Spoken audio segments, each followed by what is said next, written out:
Last time. Last time. Until series 4, though, which has been confirmed. Thank God. I reckon they're going to back-to-back it. I definitely think that, given some of the age of some of the actors and the sort of the hunger for a conclusion to this story, it's probably going to be a relatively quick turnaround, much quicker than between seasons 2 and 3. Well, yeah, because the season 2 and 3 delay was only because of the pandemic. Mm-hmm.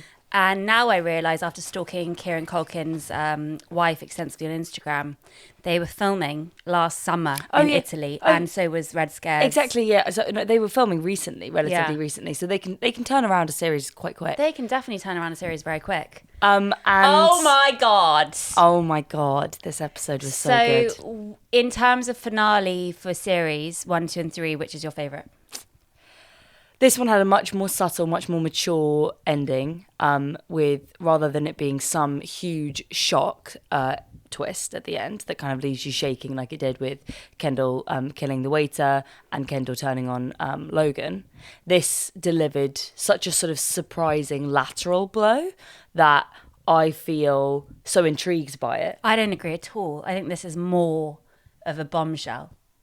Really? Do you think so? I'm more affected by this than series 1 and 2's ending. I think because we know the characters so much better. But also because this is a collective sibling rejection and trauma. So I feel like this ending is so much more encapsulating of what the show really is. I think that the shock value of the first 2 finales was amazing, but this particular ending just feels so right for this show because it took every single twist and turn of the series, every single bit of information that you've had to process, it all culminated in that last 1 minute. You understood everything that was going on. Yes, and then if you rewatch it, you see the clues building up. And now, because I watched it at 2 a.m. because of the baby and stuff, it was the first time I watched it twice in quick succession. And now there is about 5 clues leading up to the ending that I completely would have missed if I just watched it first time. So I'm just urging everyone to watch each episode of Succession at least 2 to 4 times. Exactly. Make notes on your first viewing like we do.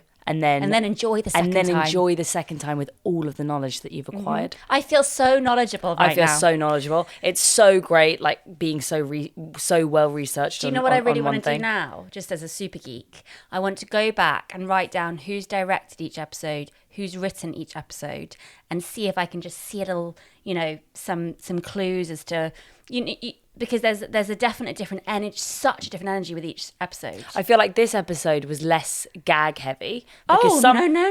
This had so many gags. I disagree. I think that with previous episodes, I've been basically having to struggle between looking at my notepad the whole time because I want to write down literally every single thing that Roman says. This one, I think, was more about plot. I felt there was it wasn't too fast paced, but the way that the movement happened in this episode to kind of carry us forward to this ending, I just felt that they had a real goal in mind with this. I think the only real point that we paused in this episode was when Kendall was sitting down in the sand. I just completely disagree with you in every single point. I mean, there were still so many amazing lines in this episode, but I just think that I don't think it was plot driven at all. I think that it was we lived with each of them as they were finding it out moment by moment. I was with each of the characters presently, and actually I had more time with each character than I've ever had before. Like when Kendall is sitting down smoking, I was shocked by that because it was so still.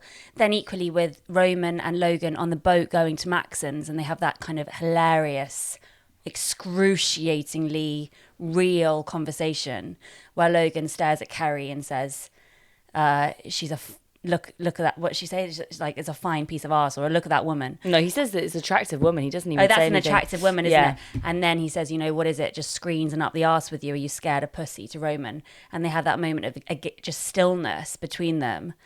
I just find that there were so many moments in this episode where I was just with the characters. Well, I think both things can work. I think we're just seeing it slightly different ways. But I think that this episode was incredibly enjoyable. I actually think that it was also it was almost like a play, this episode, in terms of how it opens with Monopoly. Well, it opens with Logan reading to Kendall's son, and we know that Kendall has either tried to or accidentally tried to commit suicide by drowning. Did you and him think reading the book Yeah. to the son and again doing what he did with his own kids of dismissing them and making them feel shit because this little boy likes this still quite immature book. And I also think that was crucial later on when we find out that Logan is potentially trying to have another baby, that seeing him in this kind of fatherly role, and the shot of his back is exactly what we see in the intro, the credits. And for a moment, I thought we were having a flashback. That's exactly what I was going to say. I said this may be the first time that Succession's ever done a flashback. And it was just quite surreal then to see how old Logan is, but also how old Kendall's son was, which I know is supposed to be the point that he's, too old to be reading that kind of a child's book. But it was something quite creepy, almost like Uncanny Valley about it. It was like, is this...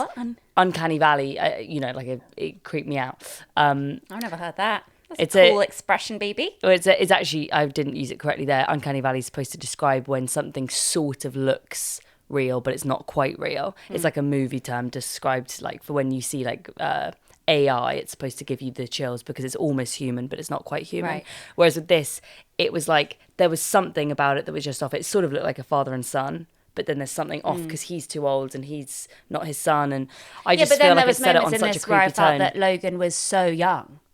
And because of his new relationship with Kerry and him drinking all these maca root smoothies to make him more fertile, I actually, his energy in this was just amazing. And it's only built up in the last couple of episodes. His potency. Yeah. But also how strange that Connor is the one to have revealed that information about the maca roots. But Connor only revealed that information after having the low with the meetings with the siblings, the kind of the almost intervention with Kendall, which I thought was one of the best scenes in the whole series. He's so upset that no one's even wished him congratulations, and that his whole potential campaign is now going to be stripped because of this Maxon deal that he wasn't informed about. Once he knows that Willow's said yes, even though Willow doesn't want to say yes, but she does because she feels sorry for him. He doesn't give a shit anymore. He goes up to them and says about Macaroot. And then after saying, I am the eldest child, I should be the successor, he doesn't give a shit anymore. And when he hands over the Macaroot and reveals that Logan is now probably trying for another baby, Dad really, really doesn't rate you guys. Exactly. It's almost like by dropping the macaroot on the table, it's him saying, I give up. I know that I'm not his favourite, but neither are any of you fuckers. And I've got love. Exactly. And I've got love. And Not I've got love. real love. I know. I mean, Jesus Christ, when you see the sort of the really subtle shots of her in the background, just like trying to drink away her sorrows. And the closing of the door after she just said, oh yeah, fuck it forever. And you just see her having this face of, what the fuck have I just done? Oh shit. And then when she cries at the wedding and Connor, turns to her and Greg, they all misunderstand and think that she's crying because weddings are so beautiful. No, she's crying because she's just given away her future and her dream of love that she probably had as a young girl has now been fully crushed. I know. I just think that also this show is so good at sort of making you realise how jarring it is when people in really fancy clothes and really beautiful locations don't talk in a nice way. Like, her response to looking at Connor seeming quite sad and deciding to actually accept his marriage proposal, when she says, fuck it, all forever, fuck it so many times, it's so, like, unladylike is obviously the wrong word because, they all swear too much and they all do stuff like that. But it's sort of so uncouth and it's so brash. It's in such harsh contrast with the environment around them that I think that the language is another way that the show kind of like, it shows you the moral rottenness a little bit of some of these characters or like of all of them, because no matter what beautiful environment they're in, they still always find a way to make whatever they're talking about ugly, even if it's something as nice as like accepting a marriage proposal, which obviously we know that she doesn't want to do. She has this moment before though where she sees that he's a bit upset because he's usually putting on such a happy, sweet front. He's so simple. He's so easy to read. And the fact that she now can't really read him, she's a tiny bit intrigued by. And when she says to him, you're a nice man, Con, it's just so sweet of her as well, because she's basically saying, these people are horrible. Life is quite horrible. Fuck it. Yeah. Let's just have a nice time together. I know. It's really sweet. But I thought it was really interesting now that we know the ending and we know that basically the big thing is that Tom fucks Shiv. I think there's so many clues from early on. So we start with Monopoly, all the siblings playing Monopoly, and Tom leaves early to go and do something, and Shiv just kind of is derogatory again about his kind of status by saying something like, oh, you're going to go and, I don't know, something. She says something, and he says, oh, that's quite reductive of what I'm actually doing here. Yeah, I think that Tom, there's so many hints in this episode that Shiv is on her last legs with him. And if she doesn't step up and start being nice, he's going to fuck her. Yes, he has a kind of like gentle, calm authority in this episode. It's almost like he isn't quite as scared anymore. No, and I almost like he's made up his decision already. I mean, I think given how broken he looked in the last episode when she was horrible to him in the sexual sort of derogatory, I don't love you talk, do you think that from that moment onwards he's kind of decided that he's going to be on a new path, or do you think that this was more of an impulsive decision? No, my prediction in the last episode was that he is going to fuck her this episode. And he does. I thought he was going to leave her, which he actually does. But then when Willow and the other siblings say... Willa. Are you sure? Yeah. I think she's wrong. Say, Shiv, I think you're cheating. And I think you're accidentally cheating. I think you're accidentally cheating. I mean, Shiv doesn't even realise maybe she's meaning to cheat, but it's just... It's fascinating because this game of Monopoly is almost a template for what the episode becomes. But also how absurd for a bunch of billionaires to be playing Monopoly, because it's sort of like, well, you guys don't need to play that game, you've already won. But the fact is they still want to play, but they incorporate cheating into it like that's one of the rules. And we were discussing before we started the podcast, Jessie was wondering if are they potentially going to lose all of their money by being cut out of the deal? And I thought no.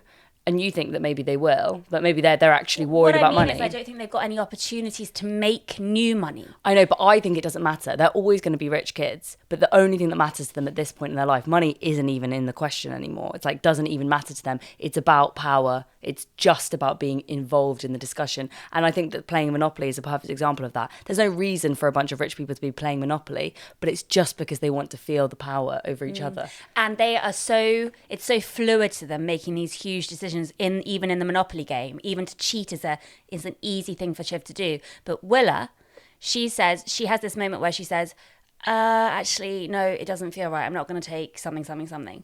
And she's the only one who second guesses because this kind of decision is a big thing. It's life or death for her. Exactly. No, but I disagree. I think that they do need money still because Kendall says it in the last couple of episodes. You know, what am I going to do? I need a settlement. I need to bill because rich people, when they're rich, also spend a lot of money, need a lot of money to survive and to maintain. I do think it's slightly more desperate than it seems. I don't think they are just rich kids who can stay rich. I think that they need some form of safety. And I think what Logan does in the end of this series is absolutely castrate them. I don't think they have anything. The mum and the dad have basically said, you guys need to work, you need to make your own pile, adversity is what we had, so you need to have it. I don't think this has actually been good for you, the mum says. Yeah, I think it's strange. It is strange that both parents sort of chime in the same note at the end, like in unity, and Shiv says, oh wow, I think we just walked in on mum and dad fucking us, which is such a great line. You slit our throats, mum. Yeah. So yeah, maybe you're right. Maybe this is also going to complicate their lives financially too. But they are shareholders. They are also billionaires. They definitely have trust funds and they all own property. So I just think that it's much more about the loss of power than it is about the money aspect. But you're right. I think that there probably is a danger element to that too. But the mum and the dad, so Logan and Caroline, want the children to survive on their own. And they've never been given that opportunity. And when she says, when he says that you're going to have to make it on your own, this will be good for you. I think that's them basically saying, no, we are cutting you off. I also thought it was just so sweet. I thought this whole episode had so many moments of, you can imagine that they were doing a similar thing when they were children in their behaviour. And even in terms of how they react to their children and their potential children, say with Shiv's pregnancy or Logan's new baby, I think it's all so telling. Like when Kendall comes in at the beginning, at the end of this Monopoly game, and he is just kind of hovelled over and he's looks so weak. Looks like Logan, to be honest, when the way he was walking, holding a Lucasade. There was something quite sort of staggeringly not childlike, but sort of ghostly about him as he came towards the others. Well, he's ashamed. Yeah. He's ashamed again. And I think he would have preferred to have died. Yeah. Do you think that he intentionally tried to kill himself? Yeah, I think this is a typical situation of rich people covering up a scandal. And no one's really saying the truth, which is that, yeah, he tried to kill himself. Oh, it didn't work. Comfrey found him, pulled him out the water. They're all having to say, thank you, Comfrey. Comfrey then stabs Kendall in the back when he says, actually, guys, I think I'm going to talk to Vanity Fair, and I'm actually going to put the last 5 years of my interactions with Dad up on Insta. It's just so pathetic. And she tells them after he's left, oh, actually, we're the ones calling Vanity Fair. In my mind, I think because they're painting Comfrey as like at least morally neutral, but maybe a nice person, I think she's saying that to them because she's also sort of saying, I know he tried to kill himself. Don't worry, he's not going to be getting up to any interviews anytime soon. I think that she's trying to reassure them in that moment. Yeah, as a sibling, you know, your brother almost died. He's not going to be talking to the press anytime soon. Yes. But when Kendall then suddenly echoes Logan's tone and everything by being like, where are my kids? Kids! And Shiv, quite sweetly, says, no, they're coming. You know, let them be. They're kids. So I think Shiv, even though you thought that she was being quite nasty in this episode and at points, I think there's certain moments in this where she is the older sibling who is, I mean, not the oldest, but the female sibling who's quite caring at points. She calls Kendall Buddy when he crouches down and starts crying. You know, she was the one to kind of set up this intervention where she's oddly wearing a suit. Yeah, she was the only one dressed so formally. It was kind of interesting. I think that... But I think that they all revert to their childish roles. So Roman in this episode is like a little boy throughout. Throughout, yeah. He is. It's only at the end that he gains even any strength. Because, so after we've seen the one too many limoncellos sort of Kendall's re-entering, because there were so many fan theories online when I was looking on the Reddit boards and stuff, people wondering if he was going to kill himself. A friend of mine even suggested that given the New Yorker article that came out about Jeremy Strong, is it Jeremy Strong? Yeah, it's Jeremy Strong. She said that given that some of the other actors criticised him from the show, a profile like that wouldn't have come out had the character been still alive for season 4, because it seems like a sort of, you know, a final thing that you would say. But I also read an article from Jessie Armstrong saying any people that make up any fan theories think that the show and the writing is so much cleverer than it actually is, and that people just need to stop. Whatever's in the scenes, take it from that. Don't interpret anything from behind the scenes. Yeah, but what's life about? You got to make Come your on, own Jessie. fun. Come on, Jessie. We're just having a bit of fun. Don't make us feel stupid. Exactly. We love you there. But Roman, when Logan comes in after, he has lots of mysterious calls here. There's stuff going on without the kids knowing right from the beginning of this episode. He's already got things in motion. And Roman sweetly says, oh, Dad, do you want me to come with you? Oh my God, his voice is a bit higher in this episode whilst Kendall's is lower. And Logan says, no, stay here and play with your dick. And then says, no, I'm just joking. Yeah, yes. Come with me. Which is way more jarring than if he had just left it at the mean statement. Yeah. Instead, it's like, are you still in the loop? Are you not still in the loop? Are you my lackey boy or are you my right-hand man? He's still punishing him for the dick pic. Yeah. But he still wants Roman by his side as his little puppy that he can kick. Exactly. Because he thinks right up until the end, this is my sort of wounded child and I can use him however I need to use him. Because ultimately, Logan knows that for the future of him, he needs to have an heir, but he also needs to seem like a family man. Exactly. The shame of Kendall killing someone, the shame of Kendall trying to kill himself, any kind of tension within the family is going to bring their market value down. So he knows that he's got to keep at least one close. But then I thought it was quite interesting, the language. There was so much kind of poetic language in this episode, I thought, with Logan. I thought Logan was almost Shakespearean at points with what he was, with his dialogue. But when they arrive at Maxon's after the amazing moment on the boat with Roman and Logan, where Logan is looking at Kerry and saying, isn't that an attractive woman? Yeah, we just said that. No, I know.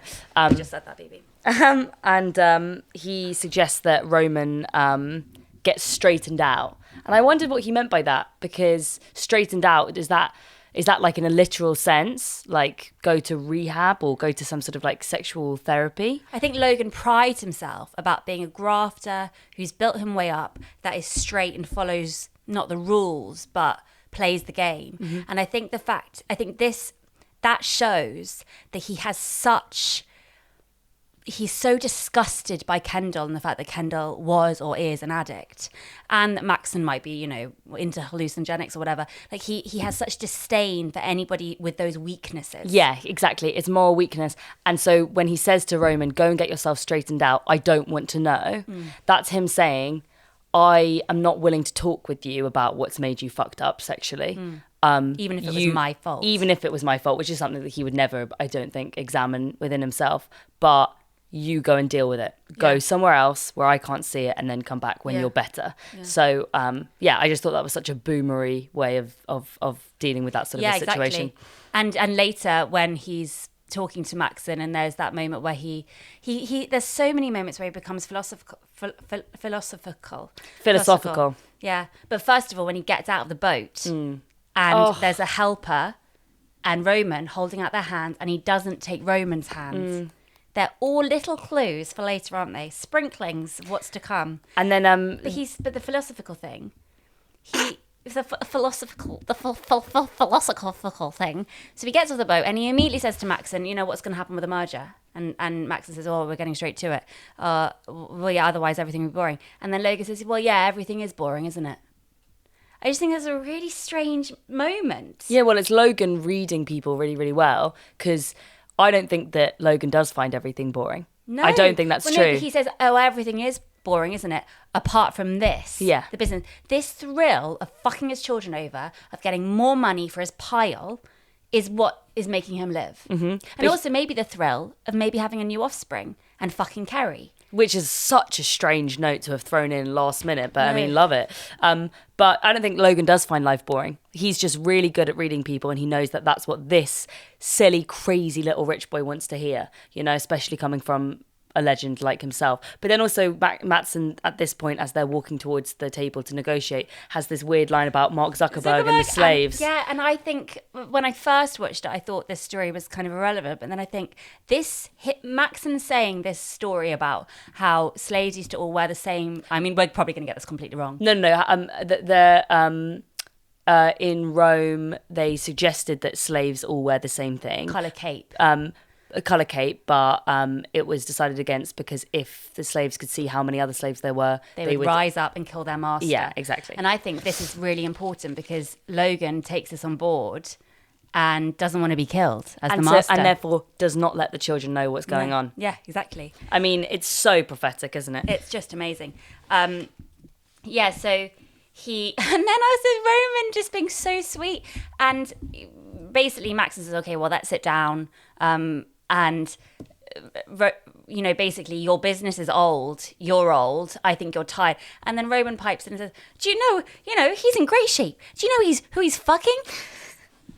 I know, my dad is cool. Constantly defending. He's just so sweet, so small. And then again, another philosophical line when he says, Maxon says something, like, oh, well, do you really believe that? And Logan says, well, it is something to say. He's being so revealing of his what's the word? He is slightly bored with the situation. He is looking for a shake-up.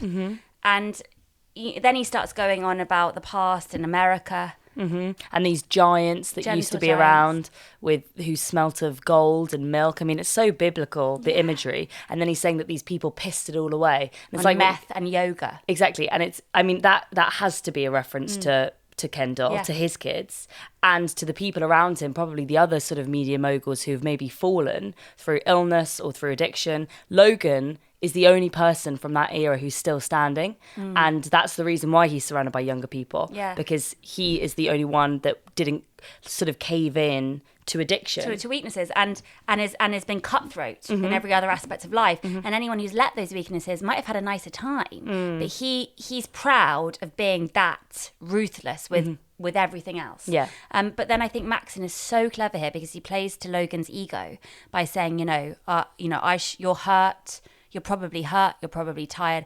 I should be the one to take over. I can maintain your prestige. I can make it nice for you. And I actually think Kerry is the only one who seems to be giving him a little bit of thrills at the moment. Maxon saying, I can make things nice for you, is intriguing to Logan, because everybody else is kind of out for what he can give them. That's so true. And so and he says it twice. He says, I can make it real nice. And I think Logan is just flattered by this. Exactly. And also, it's not messy. All of his kids have fucked up over and over and over again. So Logan is sitting opposite what he probably wishes one of his kids would have become. Exactly. And the fact is, his kids have fucked it. Yeah.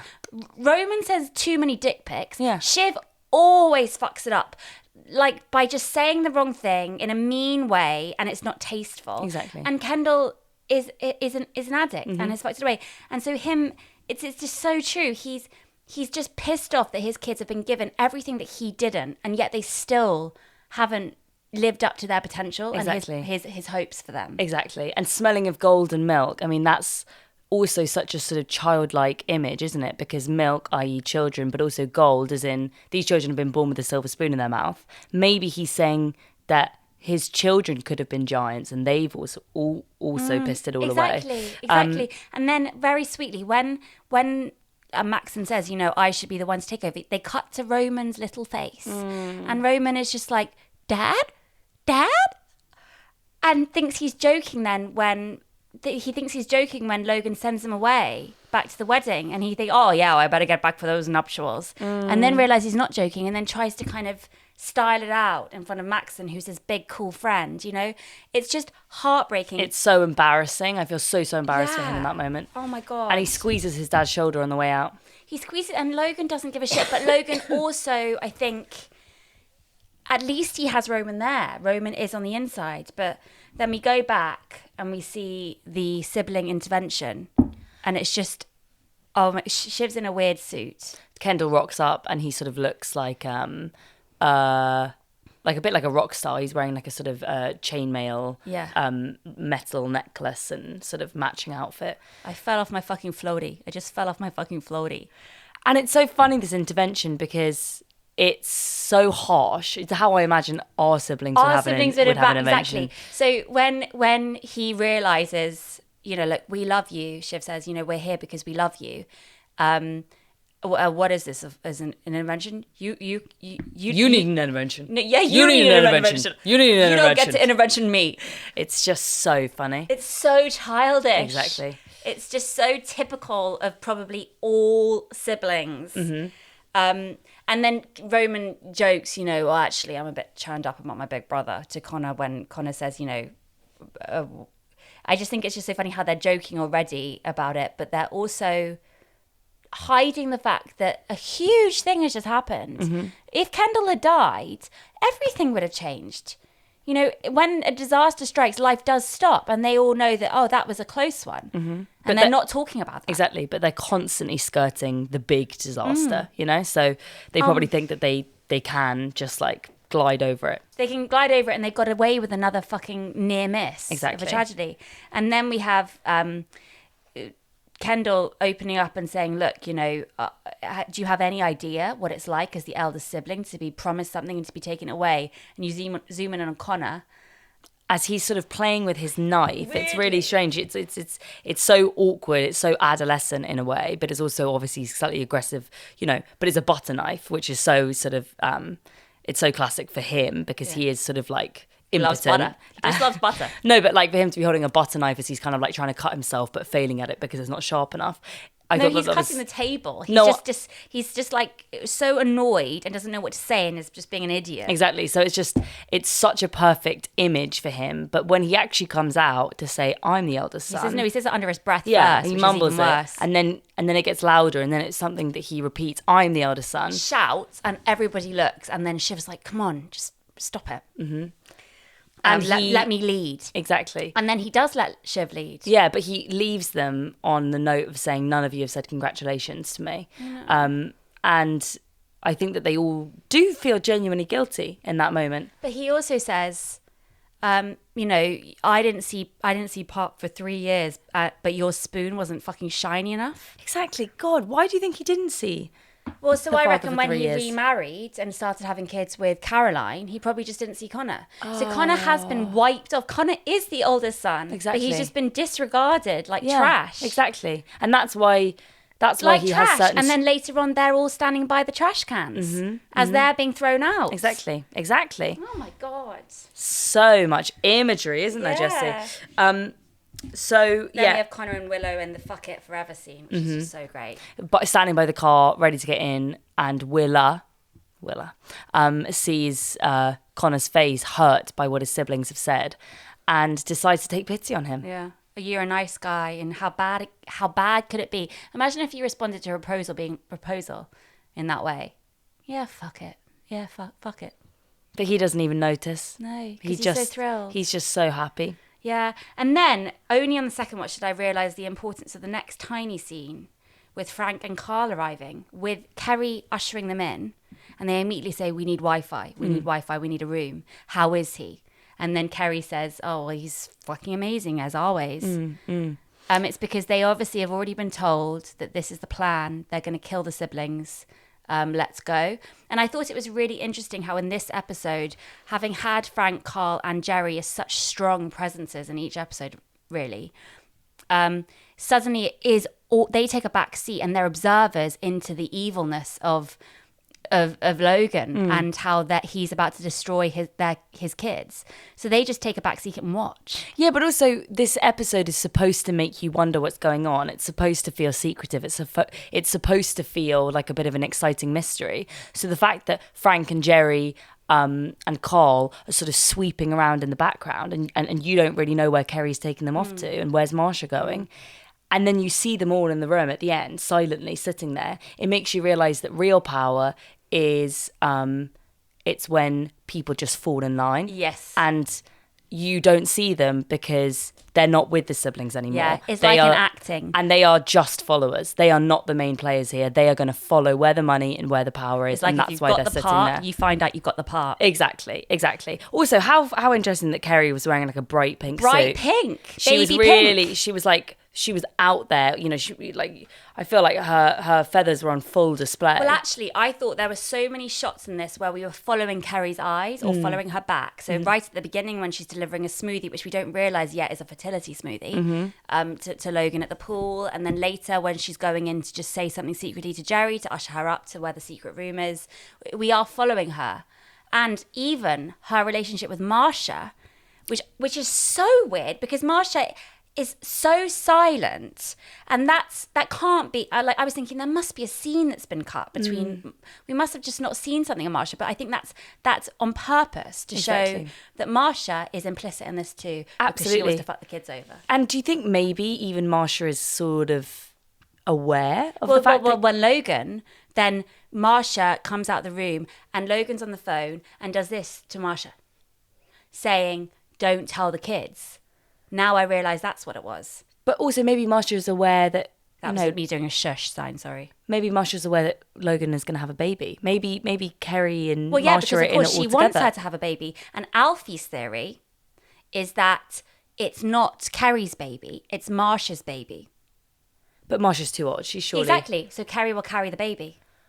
I see. Maybe they're all in it together in some sort of like weird psychosexual thing. Exactly. I mean, when she talked to, I can't remember what that actress was called, but the really skinny, sort of slightly older actress that Logan was having an affair with The Fringe in the last series. Yeah. When she kind of came up to him and was like, Rhea, and she said that she needed to get tested. There was something weirdly sexual about that interaction too. Like Marsha is aware of the women that Logan fucks. Also, can we just briefly at this moment now we said about the pink suit, talk a little bit about the fashion, about the outfits and the sort of strength of the costumes this season. Oh my God, yeah. I think it's so pointed what Shiv is wearing. I've started following this account on Instagram that if anybody is still watching the show should follow, called Succession Fashion or The Fashion of Succession. And it's really interesting to see outfits from the show screenshotted next to the actual outfits on the designer websites and how much they cost. They really invest in making these people dress like billionaires in this show. But something I noticed on the threads and the forums recently was that Shiv's outfits this season have seemed to kind of clash with, well, her sort of style and what sort of suits her. And in previous seasons, she seemed so streamlined, so fitting. And almost her outfits this season, some of the brighter colours, especially with her pale skin in the Italian sun, it's made her look slightly out of place. Some of the prints even that have been chosen have looked slightly tacky. And I think, or at least the people online do, and I thought this was quite interesting, that maybe it's to show that Shiv is a little bit out of her depth. She doesn't look quite right. But she's not. She shouldn't be in the sun. She shouldn't be in the sun. Hope you had factor 50 on. Get that What's her alabaster name? skin out of the way. Sarah. Snooky. Yeah, no, it's she doesn't look like she has chosen those outfits. I think a stylist, Shiv has a stylist. Definitely and Shiv has a supplies stylist. her clothes. But then we have them waiting outside the wedding, Peter anxiously looking for Logan. Kendall's late, and Caroline, the mum, says, I'm sorry, but he's not going to make it. He's just going to put up with me. Now I think Caroline has already made the decision that she's going to fuck her children over. And I think she's deciding here and then, you are going to marry me because you love me. And if you think you're marrying me because you're going to get any power from my ex-shitty husband, you're wrong. So I've just fucked you as well. Yes, she holds a lot of cards. But I don't understand it at the end when she says on the phone, Peter's so excited. I don't know what Peter's excited about. He's excited about the fact that she's got the Eton flat. So she wants the Eton flat, but she's taken out the clause that the siblings can always retain a little bit of power. Well, she mentions the divorce clause in the previous episode when she was having that chat with Shiv. Yeah. So the fact is, maybe this has been in the works since then. But then again, that would take away from the Tom betrayal. So maybe that's not true. But the fact is, she was negotiating the divorce contract so that she could get access to one of the properties that Peter liked. She's basically wants her new husband, who she's in sexual enthrallment to enjoy himself and have a nice flat. And she doesn't want to live on macaroni and memorials. And so Logan's probably said, okay, if you want the Eton flat, then you take this little clause out. I know, but then we think that the clause thing, she only flipped because Tom found out from Shiv's phone call in this last episode. So that might confuse the timeline a little bit. Okay, so basically Harriet has been pushed over by Logan. Sorry, Caroline. Anyway, then we have the wedding, Willa crying, which is just so great. And then you have the moment, Greg in this episode is fascinating because he's kind of given up on Comfrey, but still has her by her side. And then he's got the Countessa on his side too, and he's flirting with her, and he thinks he's going to become a grand duchy or something, royalty. He's thrilled, and he's kind of playing them both. Yeah, the Contessa says that she loves weddings, and Greg says, "Oh my god, yeah, I know." And then Comfrey on the other side says, "Oh my god, this is such bullshit." And he's like, "Oh my god, yeah, no, I know, it's the worst." It's a really funny, clever shot. Kill me now. It's nice to have a bit of comedy, you know. And then Shiv making another mistake, just another stupid mistake with her speech, which again, I don't know, that you could read into it that her basically bitching to her mum as she's meant to give a nice speech and saying, my mum's been never around for me, but I hope that her marriage is it was shit, awful speech. It's embarrassing. Maybe the mum makes up her mind then that she's gonna call. Yeah. Do you think that the mum would have been truly insulted by that speech? Well, no, she says something like, she shakes her head in a way that's like, yeah, bring it on.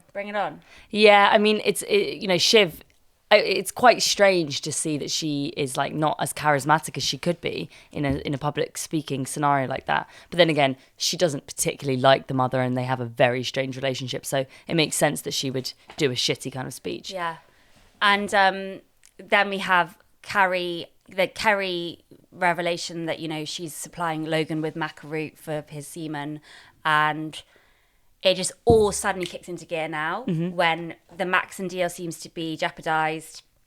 No one knows what's going on, and Greg has got wind that there's lots of powerful people in town for a reason, and I mean it's a bit blurry. I don't know whether it's because I don't know. The WhatsApp thing and Greg. Well, we think that Greg is informed because he's like looped into the assistant's WhatsApp.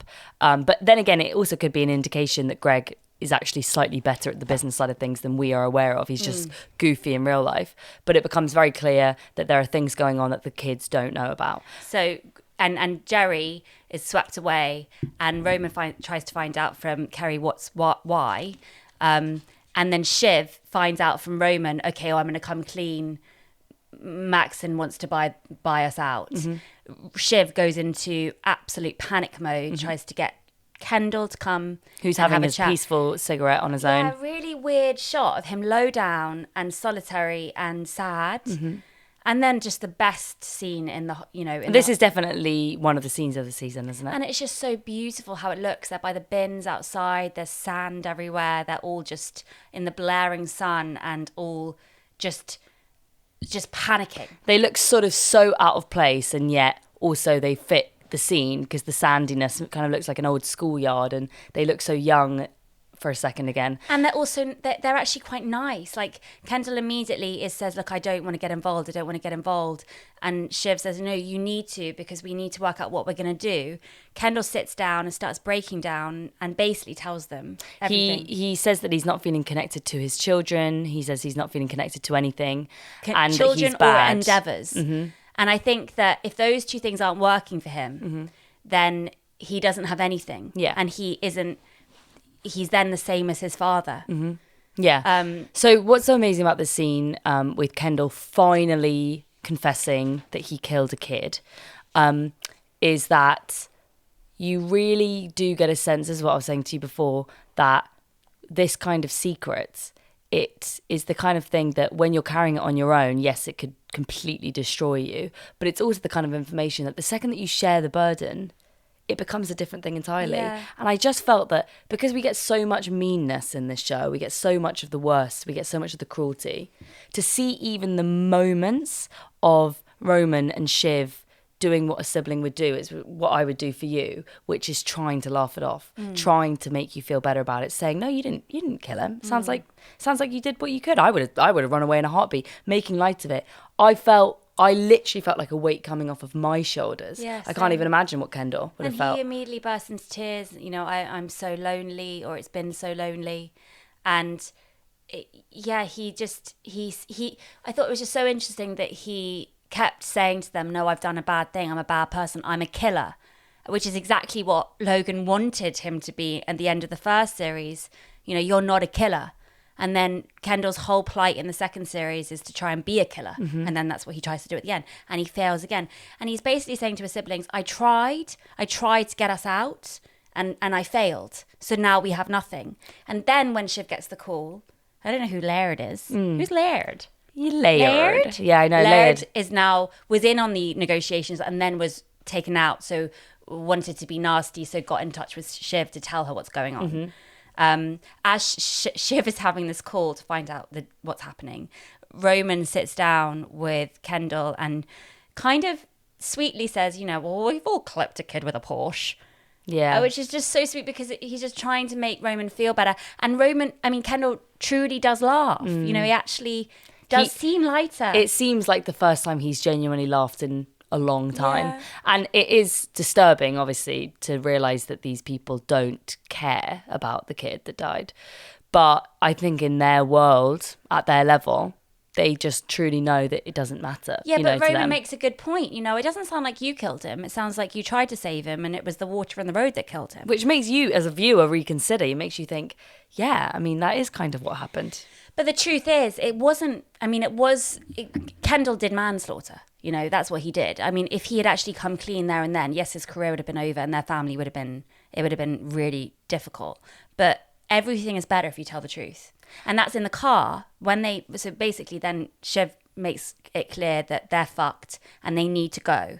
After a nice moment of them sort of just touching his shoulder, touching his little head. Shiv sort of grabs his head, and it's that awkward thing where you don't really want to be super physically affectionate with a sibling, but you also I even find it sometimes awkward, being physically affectionate with you, but you still want to do it because it's important to show something. Yeah. And they walk away, and Shiv's like, well, where can we take you? In their weird fractured way, they are caring in that moment. They are genuinely concerned about him. Well, it's because all siblings can relate to this. You can say the worst things to each other, do the worst things. So much can happen, so much time can pass, and yet you can still be transported back to being together. I would fully cover you if you murdered someone. So would I. Completely. We haven't murdered anyone, don't we? We haven't. But then, oh my God, Kendall then says, "Can I be with you guys?" He means in the car, but he's also meaning forever and from now on. It's just beautiful. It's just, and it was so framed so perfectly as they're sort of stranded out in the wilderness. They're on their own. They don't know what's going on. And they have to band together in that moment. But Shiv has this new ferociousness in her eyes. Mm-hmm. They get in the car, and there's a lovely, long scene of them in this van on their way to basically take their dad down. Kendall seems to get a bit of life back when he says to them, no, he can't do this. He can't ruin us because of the law. And Roman, is so boy-like and says, I just don't want to go, me and dad have a relationship now, and, I don't want to go in all team Shiv. And Shiv's like, you think he's going to protect you? You really think that, people always want to believe that the person who's abused them it actually loves them. But no, he's going to fuck you over, Roman. Yeah, exactly. Roman looks incredibly uncomfortable and shifty, and it's only towards the end of the car journey when he still has to say things like puke. Okay, maybe I'll think about it. Ugh, my God, whatever.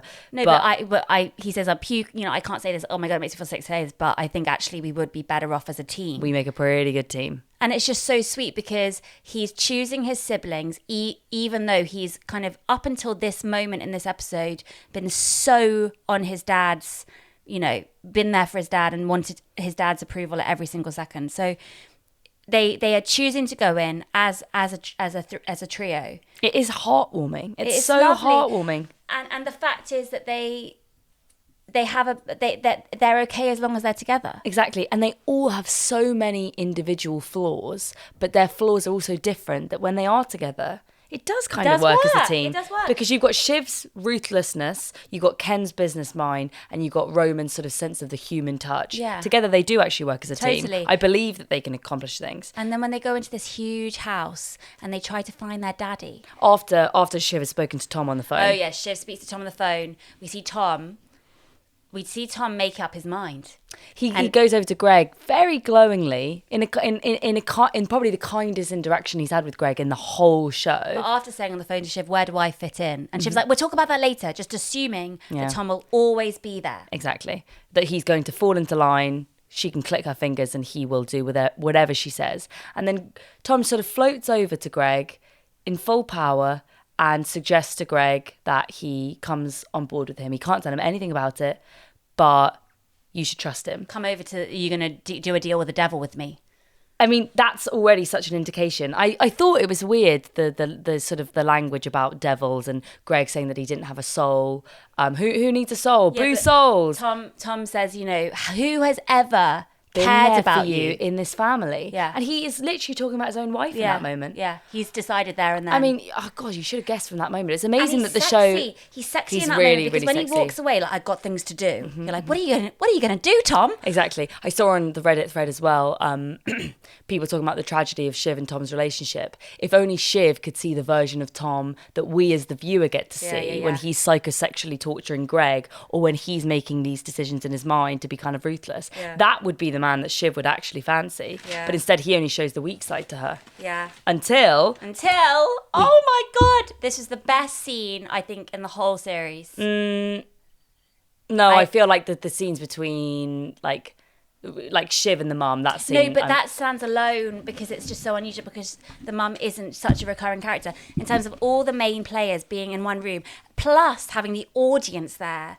of Jerry and Frank and fucking Kerry. Like the Greek chorus. Yeah. Honestly, I mean, the show just constantly comes back to these strong, striking, arresting images that basically are just so Shakespearean, or they're so like Greek tragedy. It's just so classical.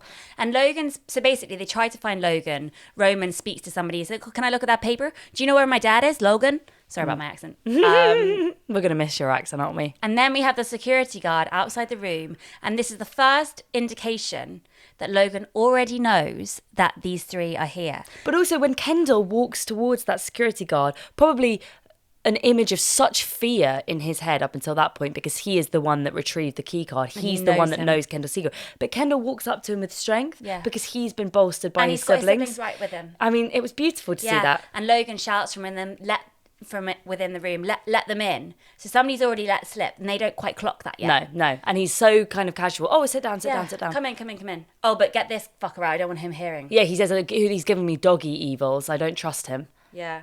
Oh my gosh. Which is so reductive. That's your son that just fucking tried to kill himself, and you're saying that he's giving you doggy evils. Yeah. But then Roman goes on the sweet kind of line of, Dad, what's going on?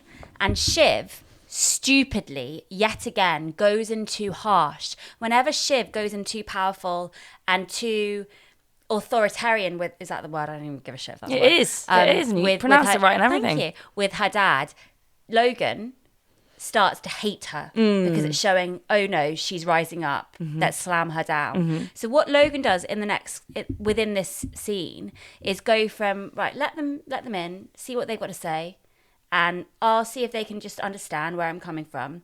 And then if they don't play ball, I'm going to fuck them. And so Shiv goes in too hard and says, you know, you can't do this. You can't do this, you know, after him. And she looks so flustered in her face, and he then imitates her like, you can't do this.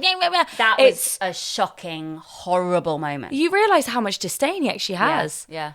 And I think that his interaction with all of the siblings in this moment it's so lacking in any of the kindness, or I mean, not that he really shows a lot of kindness, but any of the thoughtfulness that he's previously shown them, it kind of reveals maybe all of that to have been fake. I don't think he's ever really respected them. He's let them get by because they've done their job and they've been useful enough. But in this moment, he's had a complete change of heart when he's realised how incredible somebody like Matsson is. You know, what he wishes his children could have been like. And as he's talking to them at the end, even after he's trying to persuade Roman and Roman has decided to side with them, you can see that like they have never lived up to his expectations at all. I don't think he's shown any thoughtfulness though in all three series, to be honest. But there have been moments where you've thought, oh, maybe he thinks that this one has a bit of a chance. Well, no, so he tries to get then Roman to come with him and say, you know, come on, you can still, Maxim thinks you're good. He actually thinks you're good. He rates you. And he seems to actually mean that. But Roman just loses his voice and footing and just, Dad, you know, why are you doing this? Please. And then Logan says, you know, what do you expect? Why else would I fucking do it? And Roman says, love. And then Logan says the most brilliant few lines. I can't remember them, but something about, you think this is love? You coming in here and you think you had guns, but they turned to sausages? Something that's probably completely wrong. No, the guns to sausages line was right. Yeah. Exactly, because in his mind, love doesn't matter, force matters, being brave matters, and actually like promising something and then sticking with it. Yeah, right. We're going to finish in a second, but then the moment where Logan is now, right, I'm gonna pull the trigger on you guys now. You're fucked. Gets the phone over from Kerry, puts the mum on speakerphone. And oh my God, Caroline, I just love her wavering voice. She always sounds like, oh, I don't quite want to be having this conversation. I'm a bit busy. It's so perfect. She's got that British thing of constantly sounds like she'd rather be making a cup of tea. To be fair, she is on her wedding night. And this is, you know, her kids again wanting some. I think they're treating the kids here as if they want money from their mummy and daddy. They want more pocket money. It's so embarrassing. They look like such losers as both kids. of their parents. Yeah, the kids. As both of their parents are basically telling them to fuck off. And work your way up. Do what we did. This hasn't been good for you. I don't actually agree with the whole thing. And maybe this will be good. Peter's so excited. And Shiv leans into the phone and says, you just slit our throats, Mum. Shiv, I just feel so sorry for them. They just they've all been stabbed in the back by their own parents. And as they're sort of trying to recalibrate and like put their intestines back inside of their stomachs, I can't remember which one of them says somebody must have told them. Somebody must have leaked. It was only after that. So Logan's like, go on, fuck off, the lot of you pedestrian losers or something. And then walks out the room.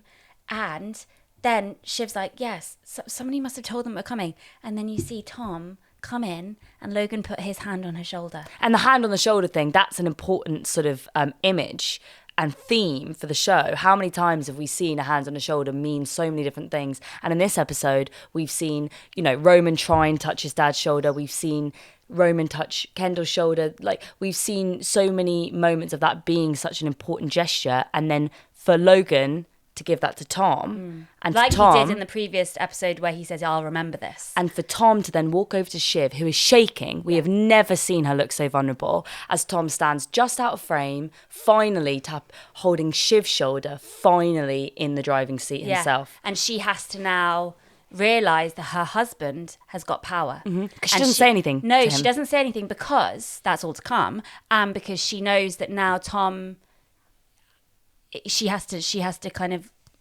play ball with him. It's like, that's your owner, that's your master, and you're the slave now. Like, with reference. like she's been told she is throughout anyway. And then the last shot is on the siblings. Roman, like the little boy he is sitting on the floor, and Kendall and Shiv are over.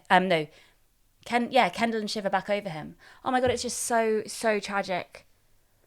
Poor Roman, and then again, Roman just thinking that his dad's gonna love him, and he's just been kicked down again. Oh my god, it's so good. It was such a brilliant ending. I think that what I like, fucking win. I fucking win. But I think ending it with Tom fucking Shiv over is such an interesting, such a clever place to finish things, because rather than the last 2 seasons, which have ended with one person really being the sort of shock twist, and Kendall, whatever, all of the siblings now, they have lost all of their footing, but they have found each other again. Yeah. And that's a really interesting place to leave things. Well, I think it's really interesting that they referenced at the beginning of the episode with Kendall saying, I'm going to put the last 5 years on Insta. Because yes, they've lost now their family power that they had, but they still have their name and they can still fuck their dad over if they're modern about it. They can put everything on Instagram. They can start they can sell their stories. They can write books. He did look flustered when they all said, well, you can't have a change of leader without us having our votes. It's not like he obviously knew already that he had the Caroline card in his pocket, but he did look genuinely annoyed that they were banding together. Like, he looked threatened. Well, he wants his children to be close and to not really understand what's going on. Yeah, and to not like each other. Like in the first 2 series, no one knew who was going to take over. They didn't realise that Logan was never going to give them that chance. He wants that. He wants to still have the power over them. And he wants to have another fucking baby so that he can finally get the kid formula right. Yeah. And then that person can take over when they've come of age, which is in another fucking 25 years. Because Logan thinks he's going to live that long and he's still going to be in power that long. The most annoying thing that could happen is if Logan now becomes like a doting, lovely husband and father and a happy guy. Yeah. Because he's retired, basically. That would be the biggest insult that he could possibly give. So I think that in the next series, they're going to all become Roy Slaters. Or maybe Tom is now the heir apparent. No, I think Shiv will play Tom along because she wants to have some kind of in. But I think Kendall and Roman would do some kind of public slaying of the Roys and write a book and become, like, do things that have up until this point been sacrilegious.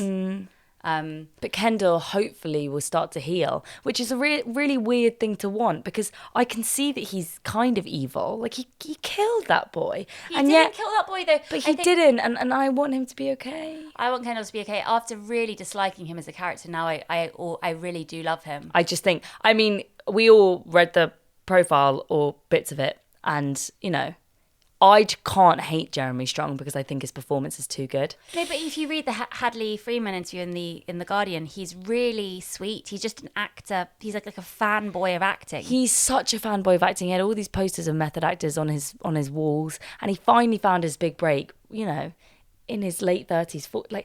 I just think it's quite beautiful and inspirational. I think the way that he commits to this character is like nothing I've ever seen. No. So, but still, my heart is with Roman. My heart's with Roman. My heart is always with Roman. And I think his acting in this episode in particular has just been beautiful. When he's on the boat on his own, going back, looking just absolutely crushed. I think in the dick pic scene where he realizes what he's done, his face is so great. I think the episode before this one was your favorite. That's my favorite episode ever, definitely. I was just unwell in the last podcast that we did, so I couldn't show how much I absolutely loved it. I agree. Actually, but I think the dick pic scene. I just think, given the number of shocking, wow, that one. But how great that they did all of the shocks in the penultimate episode, because they were leaving us with a much more subtle ending this time. I think I enjoyed both equally, actually. I think these 2 final episodes have been the best things I've ever watched on TV. Chef's kiss. Yeah. But all of it, just a brilliant series. And we just thank you for being patient with us and letting us just talk you through the plot of each episode. talk you through the plot in detail. Which you could have just probably looked up on online. Online? On Wikipedia? But you know what? It's been a bit of fun for us. A passion project. And there are some other Succession podcasts out there that are probably way much better. and they know the more character well names. researched. Willa, Carrie. Who gives a shit? Carrie and Willow, Kenny